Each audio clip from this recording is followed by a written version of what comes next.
so that your outcome can be. Okay. And you as well, Akosia? Can you relate to what Ashley just said? Yeah, I can definitely relate. For me, I just like I utilize a lot of like online. So I just like searched a lot of things like how does the interview go? I asked my one friend, so one of my friends, Arnav, he had just gone through the interview process, but his was different. His was for tech, so he could only help me so much because tech interviews and business interviews are very, very different. So he helped me a lot with like, you know, just the behavioral part. But as Ashley said, like once you do a lot of interviews, especially with the behavioral part, it just comes to you like that. Like you just kind of it just flows out of you. I Mhm. utilized like the LinkedIn alumni tool. So just reaching out to people who worked at Microsoft, currently work at Microsoft, but that are from like that studied at my university. So I utilized that. I reached out to them, got on a call with them. A lot of them were willing to talk and just answer questions about what they do, why they like the company, why they stay, things like that. So I definitely like encourage anyone to utilize that. The alumni tool is really important. Just search up people who work at Microsoft or any company that you're interviewing for, that went to your school. And then I was this was the first time that US BSO, Business and Sales Operations, was having a intern for my role. So there was no other interns to reach out to who had did the internship before because this was the first time that anyone was going to do that role. Mhm. So I just reached out I searched sales operations program manager or business operations program manager on LinkedIn and found people with those job titles. And then I reached out to them to ask about, the interview. How can I succeed at the interview process? What are some things that I should know about the organization? Just things like that. So I definitely encourage people to do that because that really helps. And I still talk to those people today. Like that's also another way to just make connections. And it was funny because one of the people that I reached out to ended up being at my interview. And he didn't even know that. And we saw each other on the day and he was like, "Oh my God, Akoso." And I'm like, "Hi, John." And like, it was funny because he became my coworker. We literally sat next to each other during my whole internship. And that just Mhm. started with me frantically like trying to find someone to talk to from the company and to talk to them about the interview process. So if you do that, you may not know. You may find somebody who may be your coworker. So that's Mhm. like on top of what Ashley said, that's also another way that I prepared for the interview process. And then a recruiter, whoever your recruiter is, they will reach out to you to like help prepare. So I'm not sure if this is like for all internship positions, but my recruiter, Felicity, like she definitely called me before I went to Seattle and she was like, "Oh, just to prepare for the interview, like maybe start thinking about, why you want to be an intern and just things like that." And then she also just gave Mhm. me like logistics and stuff like that. And also asked do if I have any questions or just to like calm my nerves and to just be like, it's okay. It'll just be just exude who you are. Just be authentic. There's Mhm. nothing you should do that makes you unauthentic. So that definitely also helped prepare me. But yeah. Mhm. Okay, thank you. So I know you guys talked about the recruiting process and you talked about how you prepared, but how did you get your application into the hands of Microsoft? Was it just by luck, or was there some strategy you used to get there? For me, it was LinkedIn recruiting. My recruiter reached out to me on LinkedIn. And just kind of went from there. He saw my profile and saw my background in finance. And he was like, "Hey, let's have a conversation."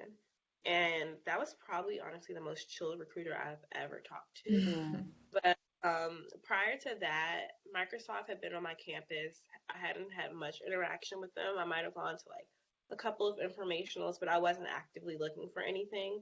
right. Um, and then also, I went to a conference a couple of months before they reached out to me on LinkedIn, and I met a couple of Microsoft professionals, but I had nothing. I didn't like throw my name in the hat. The only time that my application was quote unquote seen by them was when they reached out to me via LinkedIn, and that's when we got the process rolling. Okay. For me, I am a recruiter also reached out to me on LinkedIn. So she was like, "Oh, you may be like really fitting for this position." And like I said before, I also told her to like break down the position for me.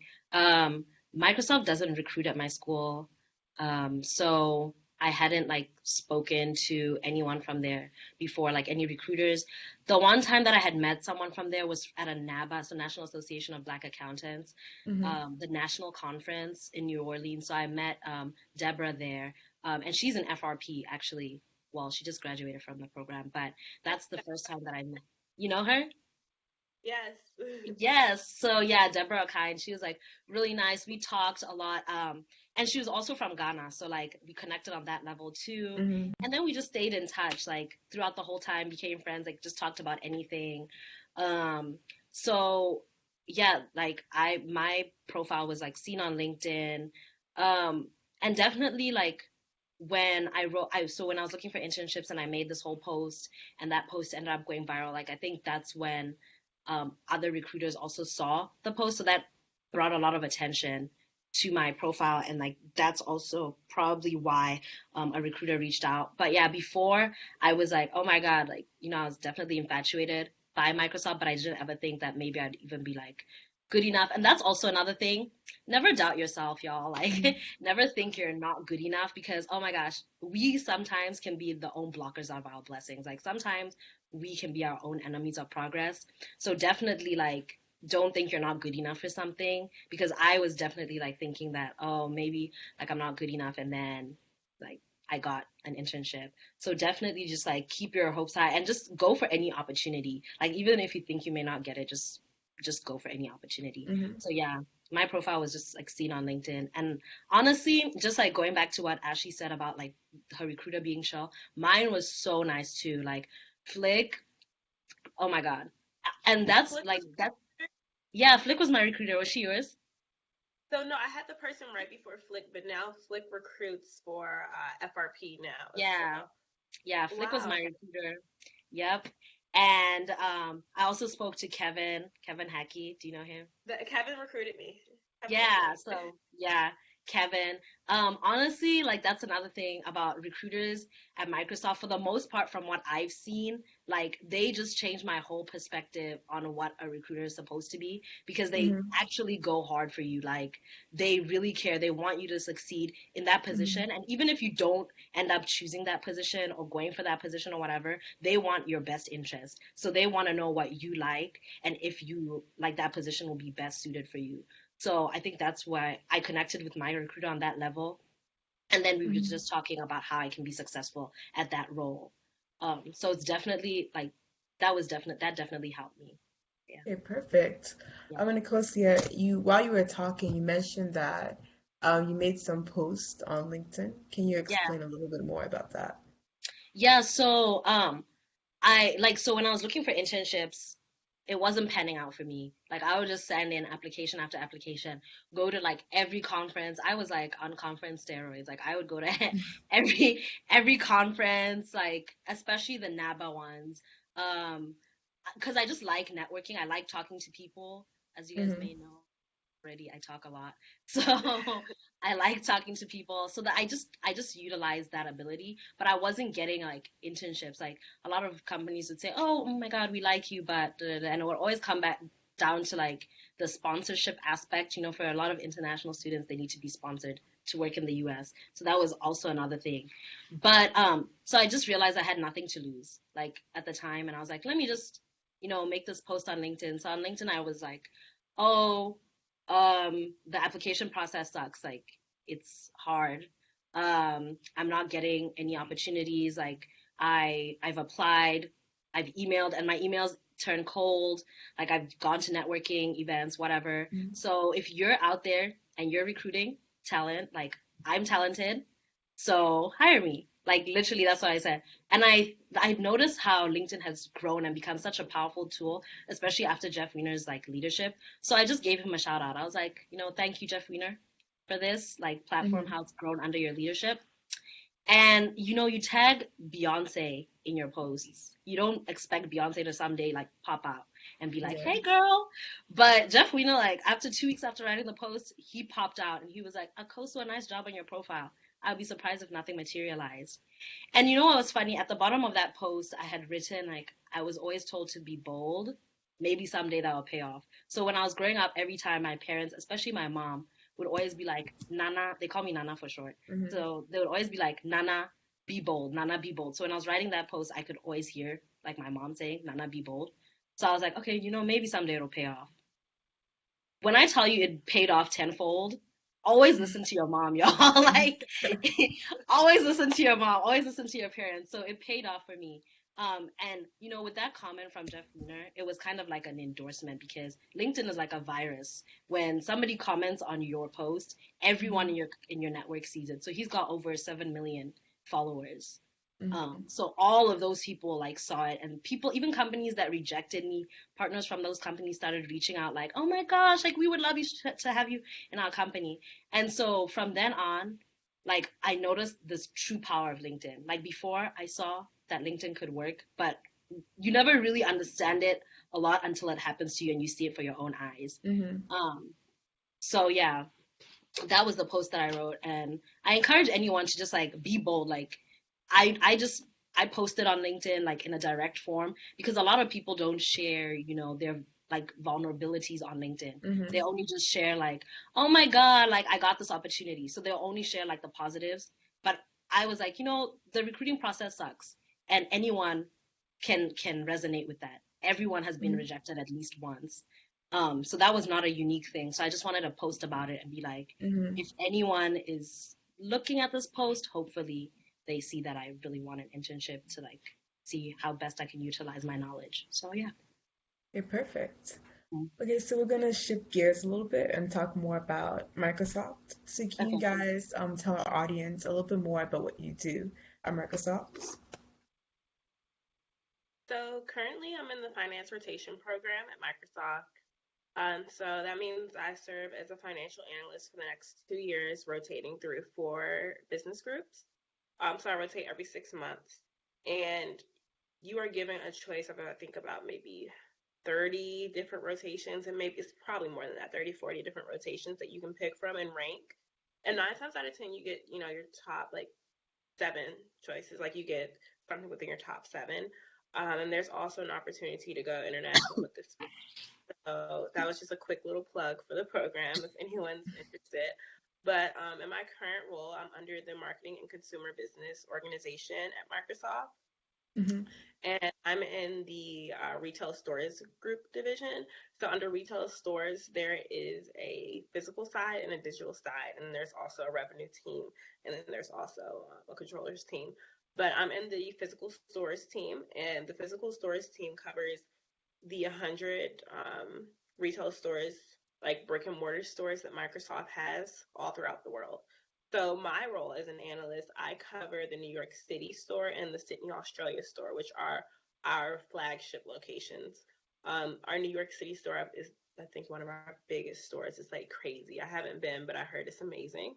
So I'm responsible for directly talking to the store managers and the business partners, the regional managers, on how the finances of those stores are doing and any concerns that they might have about their region. I'm the main point of contact. Given that I'm new, I still leverage our revenue team and leverage, subject matter experts on my team because I still don't know what I'm talking about. But because I'm new, so I still leverage those people, but I'm still the main source of communication for those two stores in those regions.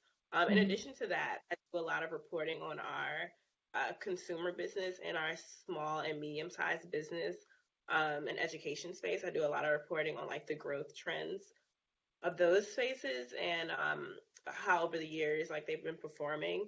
And then also for the marketing for our stores up all, I do a lot of reporting on how the expenses are going for that. So that's a little bit of about my role. It's at Microsoft, we talk about like the rhythm of the business. My role is a very ROB, rhythm of business role. during the times of the month, like when it's closed, it's super heavy. Right now, it's a little slower, so I can work on ad hoc projects. Right now, I've been doing a lot of like helping out with volunteering efforts and things like that. Up towards the end of the month, when numbers close, that's when things get like crazy hectic. But that's my role. In a couple months, I'll be actually visiting our Australia store to actually interact in person with those business partners. So I'm excited. A lot of responsibility very early on. I was talking Paul with one of our store managers within like 2 weeks of me being there. So imagine how that was. Like I was super Wow. nervous. But luckily, the person who was in the role before me left me great training materials. But that's a little bit about my role. Mhm. Okay, sounds Yeah. lit. Akosia? Cool. Yeah, for me, so I can talk about like the internship that I had. Um, I had two projects. So I had one project was a sales operations analysis. So just kind of like looking at what um, business and sales operations does currently Mhm. and ways that they can improve. So kind of like assessing like a SWOT, maybe doing like a SWOT analysis. So strengths, weaknesses, opportunities, and threats, and just Mhm. seeing like what are some things that they could leverage to become better, to better service their sellers in the field, and so that their sellers in the field can better service their customers. So it was a lot of that. I definitely learned so much about the business in such a short period of time. So it was only 3 months. And then I talked to a lot of like sellers, so sellers in the field, asking them like, what what do they go through when talking to customers, and how can they be better service? What are some tools that they currently need? And then another piece of the project that goes along with that, I was working on an AI infused chatbot. So I got to work with engineers on that. But then that would tie into going back to the sellers and understanding, where do you currently get your information? Um, and then where would you like to get your information, so that it could help the selling process when they talk to their clients, whether commercial, governmental clients, whatever it is. How can they best service them? So it's just kind of looking at the overall seller and customer experience and how to make it better, and definitely using AI and utilizing that. So at first I didn't know like why they put me in. I could see like the analytics part. I could Mhm. understand why I was there. But like for the STEM side, like dealing with AI and working with engineers, I was like, huh? What? Why am I here? Like I'm not a STEM major. I didn't get it. And after 3 months, I realized, like, man, like, I'm so grateful that I didn't say no to this project, because my manager asked me, like, at the beginning, are you comfortable with these two projects? And I just said yes. Like, I was just like, okay. But, I didn't realize the power of doing that until after I was done, thinking if I had said no and been like, oh, I just want to work on, something that I know, and something that falls under, like the heavily businessy side. So I'm really glad that I took the opportunity to, work with engineers and kind of understand AI, because bots are really cool. Like, they're pretty cool. Like Mhm. designing that and like understanding that and seeing the process of how information gets funneled through that, for a bot to like feed that information back to you in a short amount of time, and to speed up processes, like that blew my mind, and I'm so glad I did that. I'm so glad. Mhm. It sounds like a great experience. Yeah, it was. And like after, like even before my internship was over, like they started using two of the tools that I Mhm. that I created and helped create. So a lot of people are like, oh, interns do nothing. No, not at Microsoft. Like, they utilize the projects that you create. If you work hard and if you know what you want to get out of that internship, like by the time you're done, you will have like tools that they will start implementing before you even leave. And I think the coolest thing is to see them using that, or to tell you like, oh my gosh, like Akosua, this is gold, or things like that. So it's a fulfilling thing to know that Mhm. they're utilizing something that you helped create or that you poured your knowledge into it. So yeah. Mhm. Yeah. Okay. And with that said, is there a training program, a formal training program Microsoft puts you through so you can handle the day-to-day business operations as you guys were explaining to our audience? So at Microsoft, when I first started, there was this thing called NEO, New Employee Orientation, and then this thing called Jumpstart, which is for finance, new hires. So at NEO, you learn about Microsoft all up. You learn about your benefits. You get your ID, and then at Jumpstart, which was I think a day or two later, that was Hmm. more so geared towards finance. So I'm learning high level at a very high level. I'm talking about like high level in a sense of this is our system. You'll learn it eventually. So they told us about certain financial systems. We had a super quick Excel course. I mean, it was maybe like 2 hours, but our instructor went extremely quick, and that was a piece of feedback that I gave. Excel, we use Excel every day, and for me in my college, there wasn't a huge focus on Excel, so my Excel skills weren't the greatest. But for some people in that room, like they live, breathe, eat, sleep in Excel. So like the learning gap was very huge in that room. So I just kind of wish that for the people who didn't know Excel as much or didn't know some of the other systems that they would have slowed down a bit. But again, Microsoft is super open to feedback, so I was able to give them that. And then after our Jumpstart training, we had one day of onboarding with the analyst that was in our previous role. And during that day, he kind of just gave me really a crash course of what he was doing for the past 6 months. And I'm not going to lie, it was a lot. At a certain point, like he could tell that my brain was completely fried. But although he had to start his new role, he was still there as a resource for me to reach out to. And his name was Corinne. I'm like, hey, Corinne, he's in Paris now doing a new role. Hey, Corinne, I know you're like busy, but I really don't understand how you put this document together. And I'm sure it was probably like the most basic things, but just like the fact that he was able to talk to me and make himself available made a world of a difference. Um, I will say I wish the onboarding was more than a day, but at least in my experience, because so you can say Yeah. in your experience if it's the same. My managers were super understanding in the fact that I'm new. I still don't know. I feel like I still don't know anything right now. So I never felt any pressure to feel like I had to come in knowing a Mhm. lot, even though it's a huge learning curve. They understood that like even the most basic systems I wouldn't understand. But in a sense there was a training. I wish there was more of a training. But to answer your question, yeah. Yeah. Um, for me, it was a lot similar to what Ashley just touched on. Like I went through Neo, but then I don't think well, I didn't get like a jump start. I think that's like more for full-time hires, I think.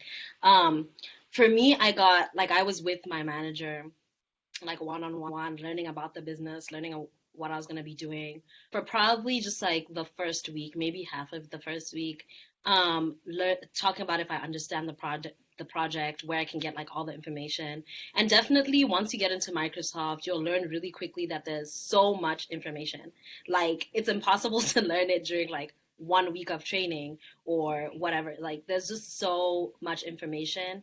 Um, they can tell you where to find it, but like Ashley said, it's like, oh yeah, you'll learn it as you go. So it's a lot of you'll learn as you go kind of thing, which I also gave feedback on because it was like, oh my God, like what? But the nice thing about it is people are very understanding because they went through it themselves. Um, and I think for me, because it was the first time that this org was having an intern, they were also learning how to like work with an intern too. And I think they did a good job because I ask a lot of questions. I ask a lot of questions. So I was always like, hey, Kelly, like what do I do here? Oh my gosh, Bahua, what do I do here? So I was like always asking like questions. But the one thing that I picked up on really quickly is that people are willing to answer those questions. Um, so that was like really nice for me. But then the challenge also came in that they didn't like I was given a project that like no one works on currently. Like I'm working with people, but it's not like the project was not, oh, interns in the past have done this project. No. So a lot of like the people around me, unless I'm working on the like in a team with them, like they didn't know. I couldn't go to them and be like, oh, this is what I'm doing, help me with this. They were like, no, you gotta work with your team. So I think that's what made me closer with my team, like the teams that I was working on, and I really enjoyed that too. It's a lot of like team based work. Um, but yeah, there was not like a, oh, we're doing training for 2 weeks or kind of thing. No, it's definitely a learn as you go. And I think that's what makes you cultivate a growth mindset. You have to like become a learn it all type of person, and this is like part of a Microsoft culture. They want you to be like more of a learn it all type of person instead of a know it all type of person. So the more questions that you ask, the more times that you're like, I don't know, how can I do this? Like they want you to do that. They want you to learn as you go type of thing. So they didn't expect me to like come in knowing everything. People were definitely patient with me because a lot of the times I sat there looking at my screen like, oh, wow, what am I doing? So definitely if you're in that position, you're not alone because a lot of the time people come in and they're sitting and looking at their screen for a while like, oh shoot, like what am I doing? But that's where you need to go like and talk to a lot of people. And especially with my role, it was a lot of talking to people. Like I had to talk to people who set quotas. I had to talk to people who do incentive compensation, like to understand the sellers better and then to find those sellers and talk to them. And sellers in the field are spread out all over the country. Like you'll have people in like Texas, people in North Dakota. So just like Hmm. talking to all of those people, I definitely found like is really important. Like though they're not like Hmm. sitting in the same office with you, they can still help you from wherever they are. So that's also another way, and another way that I learned. But yeah, Hmm. And would you say that's what makes you successful at yeah, Microsoft, whether you're an intern or you're full-time? That's what hmm, makes you successful at Microsoft. yeah. Okay, perfect. Okay, and going off that, can you guys explain to the audience what can you expect from your first week working at the company? Hmm. Like you just got Uh, hired, what can I expect? like I said, the first week was a lot of, I don't want to say a lot, but the first week was training. Um, and then at the end of the week, we did a volunteer activity. But regardless of what company you're at, and this is, an internship, in my internships as well, the first week is always just meeting people. I mean, you do that throughout the entire summer of your internship and the entirety of your career. However, the first week is a lot of shaking hands, a lot of, Yep. walking into the restaurant. Hi, I'm Ashley. How are you? Just a lot of, small chat, and it's what you're supposed to do to get your name out there, to familiarize people with who you are. Also, it's a lot of, asking questions. That Mm-hmm. was covered. Like, you're going to be asking crazy questions like, maybe where's the nearest bathroom? Just different things that you're trying to get to Hmm. know, like Microsoft's campus. And I don't know how many times I've gotten lost, like how to get to this at. The first week for me wasn't about the technical questions, off and Hmm. getting acclimated to my team questions, if that makes sense. As I Hmm. got deeper into my work, that's when it became, so how do I pump out this report again? How do I tie this cell to this cell?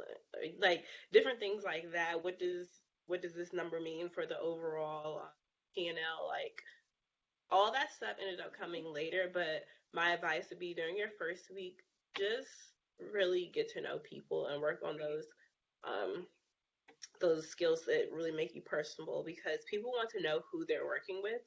And for me, it was honestly, if I can be quite frank, it was kind of tough because in some of my one-on-ones with people, I'll be introducing myself like, "Hi, I'm Ashley," trying to get to know them better, and they were super direct, like, "Well, this is the report I need from you." But that was in a couple of instances, but most people really just want to get to know you, and know who they're working with so that they can become familiar with who they're working with, and the rest will come later. Yeah. So my first week, firstly, I started on a Tuesday. Yeah, I started on a Tuesday because I think the day before was like Memorial Day, I think. The weekend, Memorial weekend. Memorial weekend, but like that Monday is like a public holiday. So I started on a Tuesday. Hmm. Um, yeah, I think yeah, Tuesday like the 28th or 29th. But yeah, so I didn't have like a full week because definitely that one day counts. But I had Neo, and then after my Neo, I went to like so Neo's like new employee orientation. So that's a whole day. And then after oh hi Tim. Hey all. Hi, Tim. And so after my meal, I went to like my office and just like as she said, meeting everyone, getting to know your team. That week I spent with my manager, Kelly, just understanding, the company, understanding how I fit into the company, how my Mhm. organization fits into the company. So it was a lot of that kind of training, I guess you could say, and just understanding my project as well. What I'm expected to do, what does success look like for my project? So that I did a lot of that. I did so much of that. What are my deliverables gonna look like? What do I want to get out of the project? They really asked me that, and I was like, wow, are you sure? So I was like, sure. And they were like, no, genuinely, like, what do you want? And it was so funny because like Bahua, he's like another guy in my office.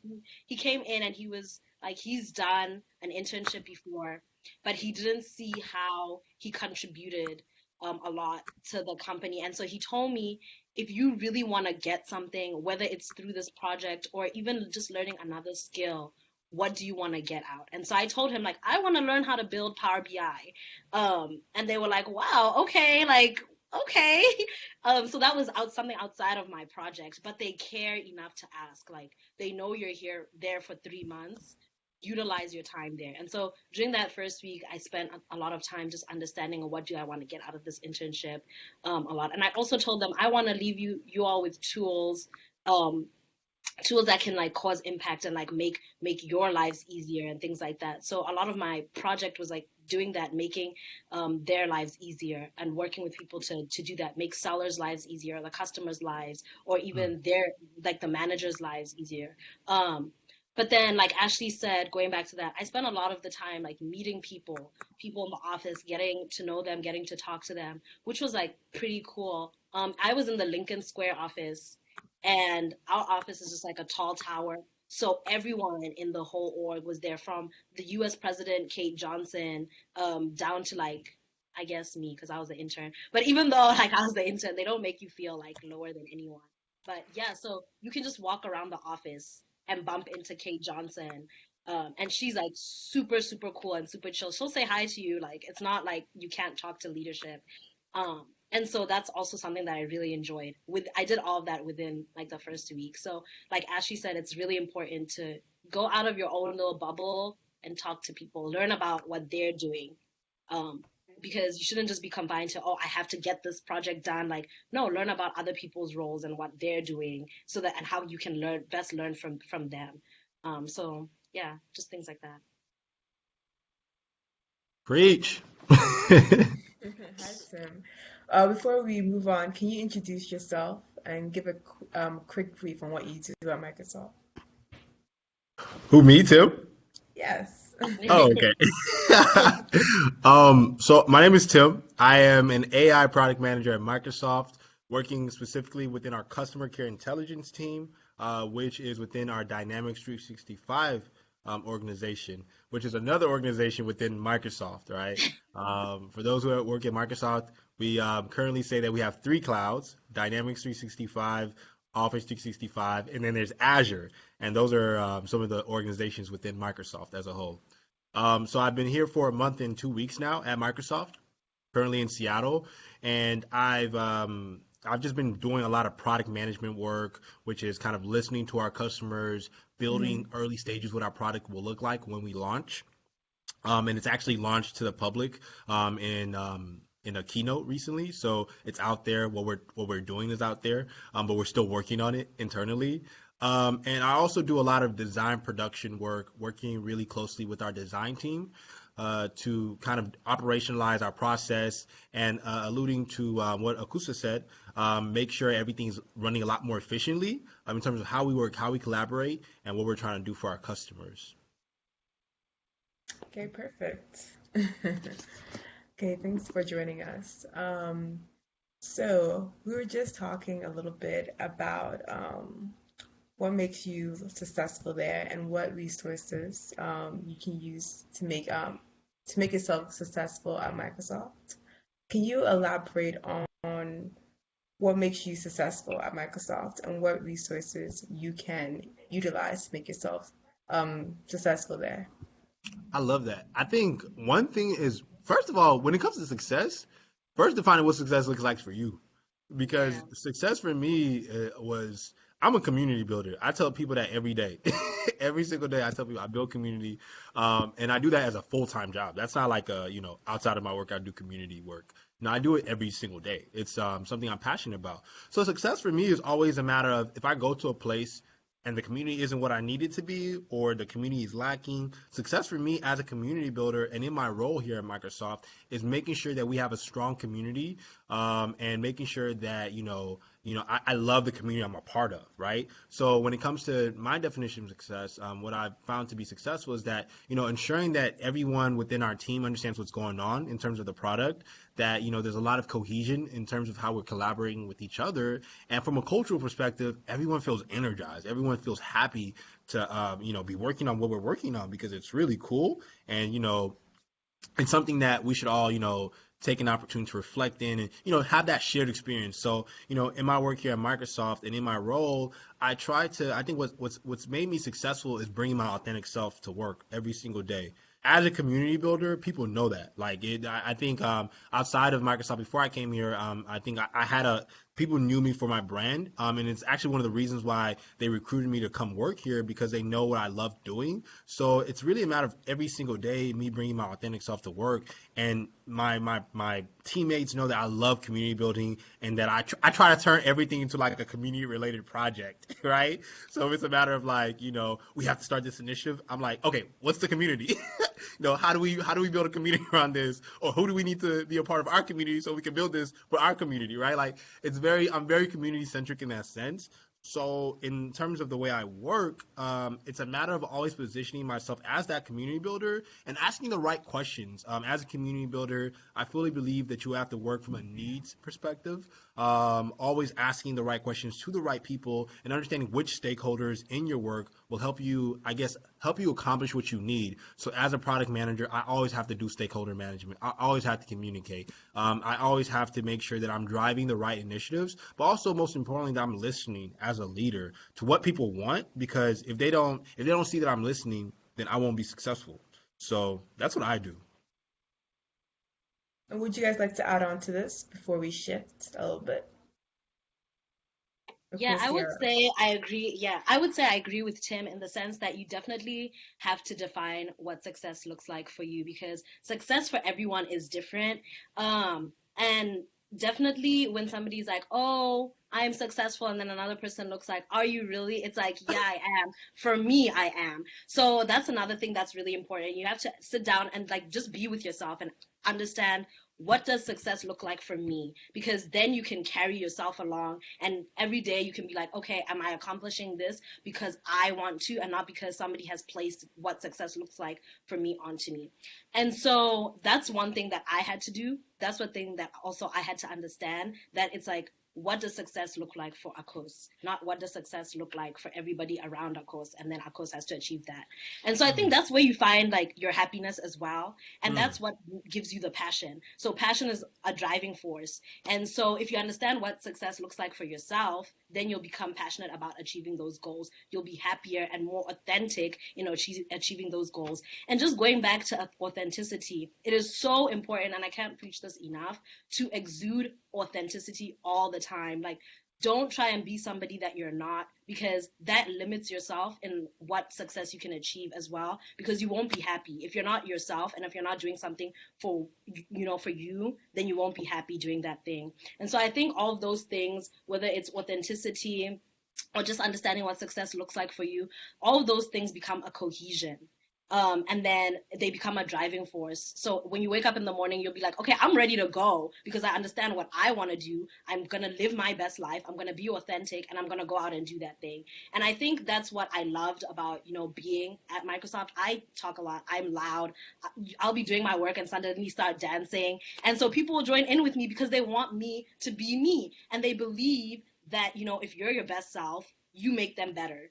If you bring your best self to work, you make them better. And I loved that. I loved just being in that culture because I could be my best self. Like I could dress the way I want to. My hair could be the way I want to. People walk around there with pink hair and they're just living their best life. So it's like finding your authenticity and exuding that will make you successful. And I think companies need to understand that too. It's like, no, if you're going to hire a person, hire them for themselves, like who they are, so that they can make you better. Because, like that's like the specific thing that you want.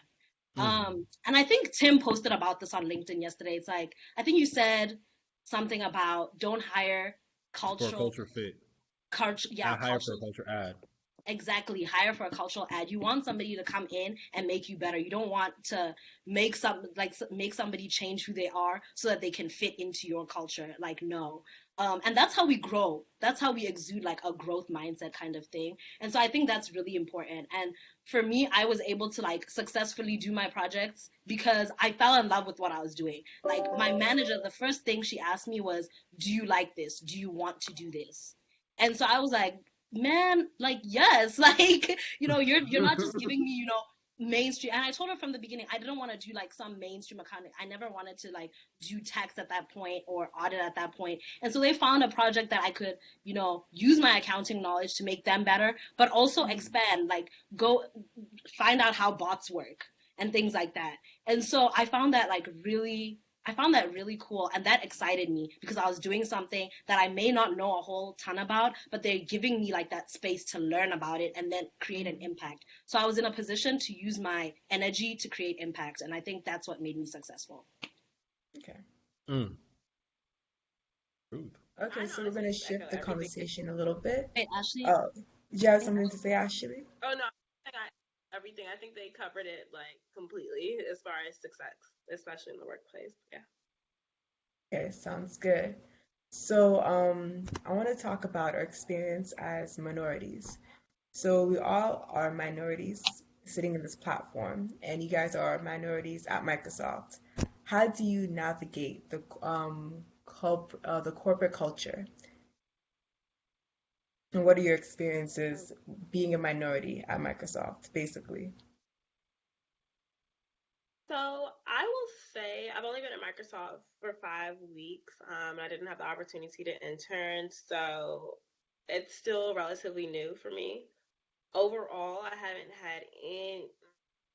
Overall, I will say this: my experiences at other firms have been worse than what it is at Microsoft. I would say Microsoft overall, in my experience, has been pretty inclusive. I found networks that supported me, but I will say that in every organization, you do still have those people who, have preconceived notions about you or your work based on the color of your skin or just because of the fact that I'm a woman.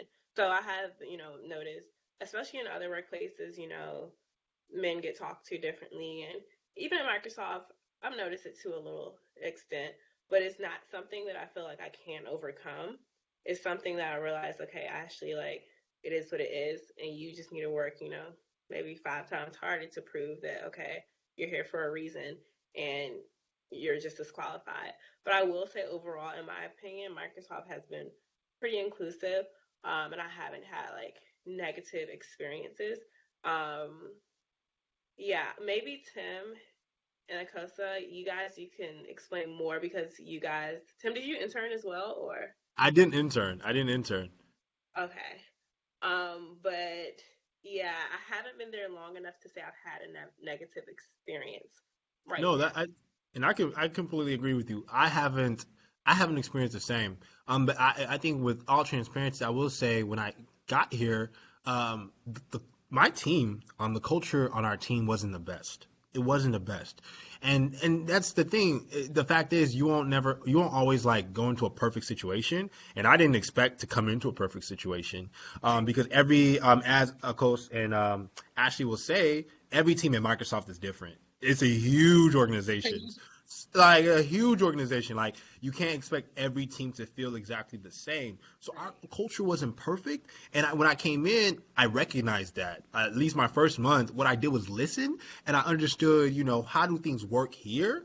But the reality is that when you come into a culture that you don't see as perfect, what you come in is you bring your best self every single day. So like I said, one of the reasons why I was hired here was because I'm a community builder, like because this is what I do, and it's not something I just profess, but it's really my unique gift. I listen, I learn, and I build the right relationship so we can push the work forward. And that's a matter of that's a matter of having a community behind the product as well as launching it into a community that can use the product, right? So, since I've been here, our culture wasn't the best, but oh my goodness, within a month, we've made so much progression. We've improved so well in a sense where things are better, right? People are working more fluidly with each other. We're talking. There's a lot of cohesion happening. And it's not to say that I've been the catalyst to all of that, but I know I've added to it, right? I've supplemented it. I found ways where I can bring people together, whether it be through the right relationships, being a listening ear, and leading some of the programs that we're leading around the product, just making sure that everyone feels as if like this is something that we're all working together on so we can do it for our customers, because it's not a matter of like he or she or who's right or wrong, but are we building the best product for our customers? So even with my situation, like it wasn't perfect coming in, but it's been so much better. And it's only improving to the point where the next person that comes into our system, into our team, and is a part of what we're building, they'll love it, right? They'll see the purpose in it. They'll be able to come into a community, and I have to be able to, as a community builder and as someone on this team, really like having a hand on our product, I have to be able to continue like touching the culture and figuring out ways to see, what everything Microsoft is doing around Microsoft in terms of like pushing our growth mindset culture and making sure that everyone feels included in everything. What do I bring into my team so we can continue to grow to where we need to be as a culture? So, I've already asked, I often talk to my manager about where do you see our team in 2 years, right? Because I know we're heads down right now building our product, but where do you see our team in 2 years, right? Since I'm working on a lot of like operational stuff from a culture standpoint and a process standpoint, I'm able to really like always embed this culture of listening, including everyone, so we can all like build the best product. Because at the end of the day, that's what matters. Like, do our customers like what we're doing? Do they want to use the product? Because that's really what's going to keep us around together as a team and as a business too. Right. For me, I was there like interning for like 3 months. What I noticed when I first got there, like full transparency, I didn't see a lot of um black people Yeah. like in my office specifically. I would say like my work mom, she's black, and then another guy, Frank, he's Ghanaian and black, and then I did see like a couple, but not as many as you would like want to see. But that's a lot. That's a big thing in tech in general. I wouldn't say like it's just a Microsoft thing, but that was something that I did notice in my office. And I would want to change that. And over the summer, like my friends and I, other interns and I, we started talking about why there aren't, a lot of, black people specifically in the top leadership roles. And I think it comes down to that when people of color, when we go into spaces and we don't see people like us, we'll sometimes complain and then leave. Like we'll leave those spaces sometimes, a lot of the time. And I think it's up to us, especially this oncoming generation.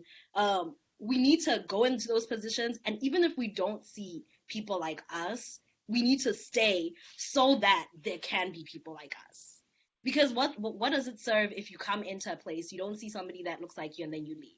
There'll never be somebody that looks like you, right? And so I think that's where the challenge lies. Like, how can we stay? For me, I felt like comfortable that they made it comfortable for me to stay. But it's like, how can we stay? And just like being in that position to be like, okay, I'm not seeing a lot of people that look like me. There are a couple. How can I create a community that we can all stick together and stay? And then we can grow so that more people that come after us can be like, oh, we are here, I'm gonna stay. And so I think that's also another challenge. And I don't know, I wasn't there long enough to be like, oh, it's a, is it a Seattle thing? Is it a Microsoft specific thing? Is it a tech thing? And Tim is currently there, so he could speak more on that as we keep talking. But one thing that I did really, really love about my office is that a lot of the leadership were women. And like, to me, that blew my mind. Like, from the president of the US, Microsoft US, Kate Johnson, she's a woman. Her chief of staff is a woman. And then when it trickles down, my manager was a woman, my manager's manager was a woman, her manager was a woman. Mm. So many women in leadership positions. I think there were more women in that office than men, to be honest. And I Wow. loved that, because I was then thinking about me and myself and like where I want to be and my growth, and I was like, I can do it because I'm currently seeing women win in these tech roles. And even though it is biz tech, it's still something that there haven't been a lot of women in. And like, I was completely blown away to see that there was so many women. To be honest, like, even if you went and came to visit me in my office, um you would see that so many of the roles are filled by women, and I loved that. So that was one thing. If I'm thinking about one of my identities that was like so predominant there, it was the fact that there were just so many women in that office, and I really loved that. But yeah. That's amazing. Yeah, Seriously, yeah, no, that's really amazing because Yeah, I it really think with, is. thankfully for me too, and my team, there was three other African American men who are part of my team before I came in. So thankfully, I was able to come into a team where, okay, there was a little bit of diversity that we're working on.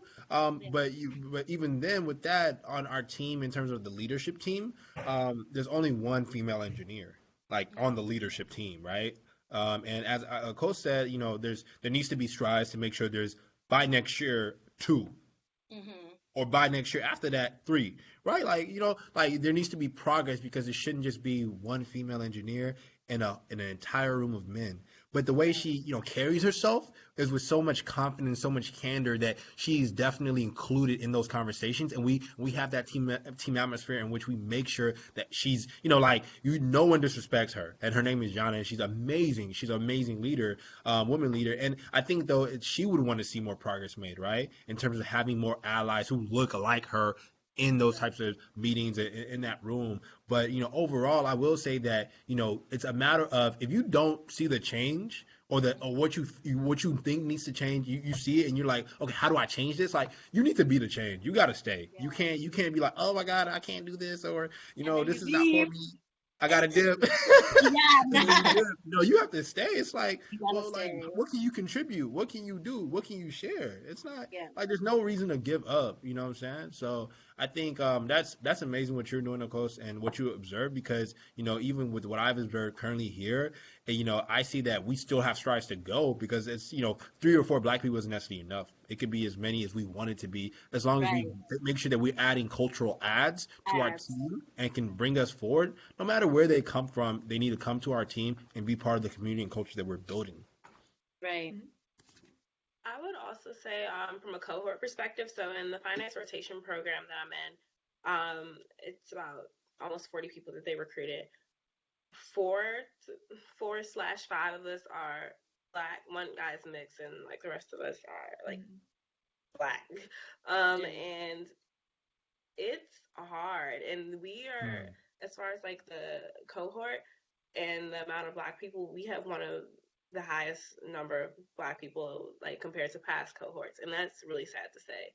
And it's hard from a perspective because you want to bring your true authentic self to work, but at the same time, and having conversations with your cohort members, just the things that they're talking about, leisurely, about the music they listen to, the food they eat, just different things that are small like that, really really matters, and really weighs on a person after a while, because you want to talk about what you want to talk about, but at the same time you want to be able to relate to those around you as well. So for Right. me, being in a cohort, that has been really a balancing act. And I know that I should be able to bring my full self to work, and I don't interact with my cohort on a daily basis. But when I do, sometimes I will admit that, like, I feel like maybe do I have to hold back a little bit just to, have a conversation with them, or do I be, full Ashley so they can get to know me? And it's something that I'm still learning right now. And a lot of times, I will admit, like my cohort members, they're super inclusive. So when I'm full Ashley, they love it, but sometimes that's just a thought in my head as well. And Right. what you said about staying, I think that's Mm-hmm. a super important point It is. because people get discouraged. I've talked to people who've been at companies, directors who told me that their previous mentees have left the company because they never Yep. felt like they could find a community. And I'll admit, being out here 6 weeks, it has been extremely tough finding a community. I have a handful of people that I vibe with, I rock with on the weekends and things like that. But it's nothing like home. It's nothing like your best friends. So it's been hard having a community outside of work. And that really, after a while, drains on a person and can affect your performance at work. And so if people come to Microsoft, bust their butts off, make an impact in the company, and we continue to move on up, like you Right. said, that'll increase our numbers, and then we can, lift as we climb, continue to bring more people in, Right. which is extremely important. But if we're just leaving, we'll never get those numbers, like you said. And Yeah. I don't know. It's really sad that that's a reality. And I think it's a reality for tech. I think it's a reality for Microsoft. And honestly, Seattle, in my opinion, does not have, a lot of Black people. So it's probably a Mhm. mixture of all three. Yeah. Honestly, it just needs to be fixed in some type of way. And me personally, that's something that not too sure how, but that's something that I really want to help getting these numbers up in tech. I've been going back and talking to people at my HBCU, like make sure you're Mm. applying for this, that, and the third. Right. Just little efforts like that, but eventually, like on a broader level, I love to make more of an impact because we are some of the most creative minds. But if we are never given the opportunity to be at the table, then what does it matter? I mean, we can make Mhm. our Yeah. own impact elsewhere, but like, imagine some of the most creative minds just going to waste when they could be at the table at Microsoft, at Google, at Facebook, at Twitter, at some of these, great tech companies or some of these great banks. Imagine the ideas that could be had on a large level. Right. And I love what Ashley says about being at the table.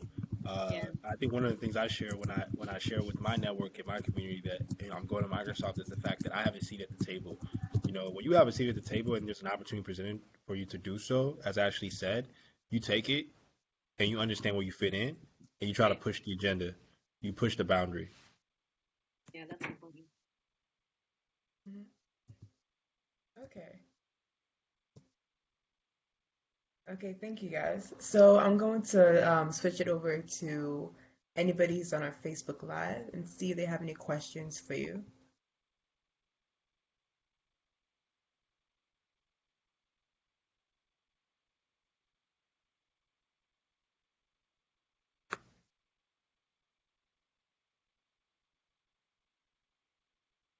Okay.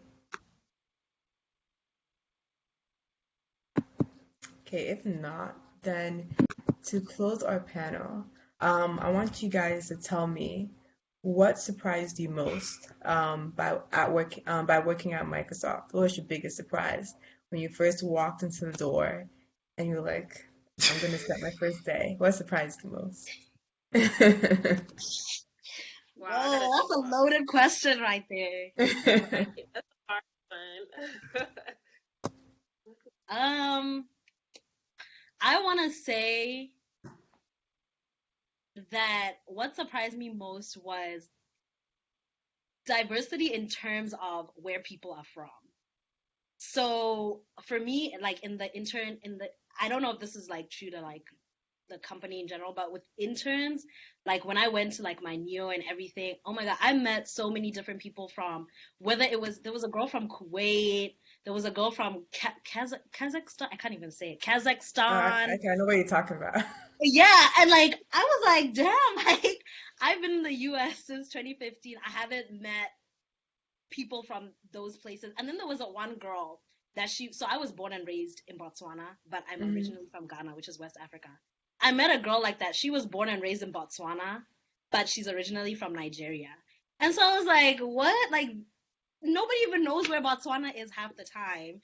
But to see that, like, I had to go all the way to Redmond to find that type of diversity, Mhm. like really. So I think that's what surprised me. And then another thing is, I don't know if y'all have been to like New York, and when you're walking in the street, like you just hear so many different languages, like everybody's speaking like a different Yeah. language, and it's like a melting pot. when I was walking on campus, it was like that for me. I would hear people speaking Yoruba. There was once I walked and I was hearing people speaking Tree, and I'm like, wait, what? Right. Like, what? Like, it was for me. I think I loved that the most, like hearing those different languages. So that on like the positive side, like that surprised me. I was like, whoa. And I don't know on the letdown side. Um, I think maybe it would have to be, I don't know, more just like seeing more Black people. I Mm, think just like for them to be just a lot, but I think that also that's a thing that we have to do within our communities. mm, And just going back to what we were saying, just like we Mm-hmm. gotta we whether it's like Black in general or like just people of color, we have to try and just cultivate that mentality of I don't see people like me, but I want to stay so that mm, the oncoming generations can stay. So I think just showing like the both sides, yeah. And then the last thing that surprised me was um a woman, she's in the office of the CEO and her name is Bonita Armstrong, and she's an African American woman and she is like the sweetest woman ever, and she invited me to her house for lunch. mm, Like just like I just got like a message from her, like, come like to my house for lunch because I know you're probably missing like a home cooked meal and just like, that family around and stuff like that. And she was like, just if you have interns that want to come with you, you can bring them. And so I messaged back because I was like, yes, I want to bring my intern friends, but how many are you talking? And she was like, how many were you thinking? I took 10 people with me, and she did not mind. And I told her beforehand, she cooked for all of us. And that, just going back to what Ashley was saying about, sometimes you feel like you don't have a community, that literally built like the community that I had. And all of my friends in the internship, like she threw another like event like that for us where we just went to like a room and we were just like watching like shows and things like that. But that sort of brought my intern like group of friends together. From that one loud, it was like a Thanksgiving lunch. Honestly, it was loud, there was music, we were dancing, we were honestly like a family. But the fact that she took time to invite us to her house, that surprised me. She did not have to do that. And she was doing something that a lot of people don't think about. She was building community mm. with no a lot of people weren't thinking about it, even a lot of my friends. And they came back to me, they're like, of course, thanks for inviting us. Because like now we have something to go back to. Like if we accept our internship offers or like our full-time offers, we have something to go back to. And that's like so important. Wherever you go, just like Tim was saying, build community. And that the fact that I'll never forget the fact that she invited us to her house surprised me. We were there with her family, her husband. She did not have to do that. She did not have to do that. That really surprised me. I think about it so much. We've stayed in contact, and she invited me just for like a one-on-one lunch with her. And she told me something that made me cry. She said, I know you're a long way from home, because my parents both live in Botswana. She said, yeah, I know you're a long way from home and you're in Seattle, and you're also a long way from, where you're used to in Ohio. But if you wanted a Seattle family or a Seattle mom in general, I will be that for you. She did not have to do that. She's not getting paid to do that. But the fact that she did that was a big surprise to me. And that, I think back to that, I'm like, wow, like, yeah. So I gave you two positives and a little negative, I guess. Yeah. That's Yeah. amazing. Yeah. That's amazing. Yeah. I think for me, I'd agree about the lack of African Americans. I was warned about that prior to coming to Microsoft, but I didn't really. I mean, I believed it, but I didn't know how bad it was until I got here. But we previously touched on that, but also I guess from a mentorship perspective, um, certain leaders have, whether they're in my organization or not, have been willing to just talk to me. Certain African American leaders have been willing to talk to me and take me under their wings just because, just like you, I don't have, family out here, or I Hmm. don't really know people out here. So just little things. I walked into, had a one-on-one with a lady named Tammy on the other side of my building because someone else told me, a director told me it would be good to talk to her. She literally gave me churches. She gave me volunteer activities, certain Yeah. food places, just all of that stuff is very important. And I will say that, in my opinion, I've run into a lot of African American people that want to see you succeed and will take you under their wing like you're their daughter or their son because they really understand that struggle. Yeah. And some more positives, I will say two more things. I've seen a lot of Microsoft people have so many outside interests and passions. I'm not used to being at a company where people talk so much about what they like to do on the weekends or what Microsoft has so many different like leagues and like rec teams and sports teams and different things that people are involved in. People really are passionate about that. People are passionate about volunteering. I'm literally used to at my old job at Goldman, people literally talked about nothing but work. I knew nothing about, what they like to do on the weekends. For all I knew, they literally worked, slept, ate, and repeat. Like if they ate. So literally to know what people like to do, that they're normal human beings, is just so refreshing to me. Yeah. And lastly, say the first thing I wanted to say this one for last because the first thing that I noticed at my first day was Microsoft is inclusive in the fact of being inclusive for people with disabilities. I have never been at a company where I've seen so like a good amount of handicapped people and people with just various disabilities and ailments still thriving and making such an impact at such a bomb company. So, and I feel like at other companies, I don't know if they just get maybe not overlooked or maybe certain resources aren't put in place for them to thrive. But Microsoft literally has so many resources for people to thrive, regardless of what ailment or disability you have. And that was something that literally just touched my heart on day one of Neo. I'm surrounded by all these things, all these benefits package, and all these different things that I could have been focusing on.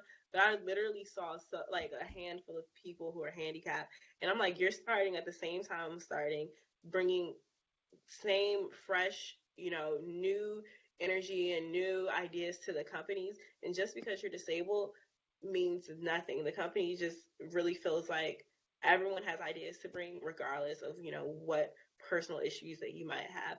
So that was something that honestly really just touched my heart on a personal level, just by having family members who are disabled who have been like written off. Those people are literally some of the smartest people on the earth. People with autism, just different things are some of the smartest people out here. And I love that Microsoft is giving them a chance. I love that. I think what surprised me is how beautiful it is out here at Microsoft. It is. It's really beautiful. Like I'm actually at work right now, just because I actually work out of work. And how flexible you can have. So how beautiful it is, and how flexible you can have your career be here in terms of like however you work the way you work. Like if you're the type of person where creative ideas happen for you at 3 in the morning, so you working on the work document or creating the business plan, that's fine. No one is gonna look at you different, right? If you're the type of person where you have it's like I come to work 9 to 5 and I'm out, good. That's all for you, right? Like you can work in whatever style you work. No one judges you or should judge you for that, and it's accepted how you work. Is as long as it makes you happy and you get your work done, you're good. So there's not this notion that like you have to you have to always be on call after 5 type of thing. If you're the type of person where like, okay, well, I don't really care, and if it's just an email message, I'll email back. Fine, cool. Or that you have to like feel as if like you're only boxed into 9 to 5. Like some people are really passionate about their work, and some people see like a very clear dichotomy. And Microsoft has a mix of people who can be on either spectrum, right? It doesn't matter. What matters is that you're always like looking to work towards building the outcomes that are necessary, so we can serve our customers. Like that notion, I love that's a mantra here. So for me, one thing that people will be so surprised about me, and it's almost like, oh my God, you do that? Like I work on the weekends.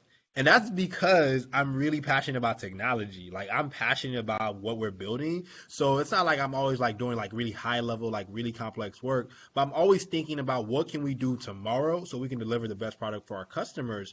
But it's always a balance with me. A lot of the things that I've done in my life, I've tried to find a way to prioritize everything in a sense where if I'm doing community building work or my mentors and mentees thing, which is my community platform, or if I'm doing work in the Seattle community, like, and I'm doing work at Microsoft, like everything is a balance. It's not a matter of me just saying that, oh, 9 to 5, that's it. Like I don't see life in that sense. So I'm happy that I was really surprised that when I came here, this level of flexibility in terms of what I think about career and jobs was accepted, and some people practice it, and I'm able to like also convey it with the people I work with, and they don't look at me differently for it.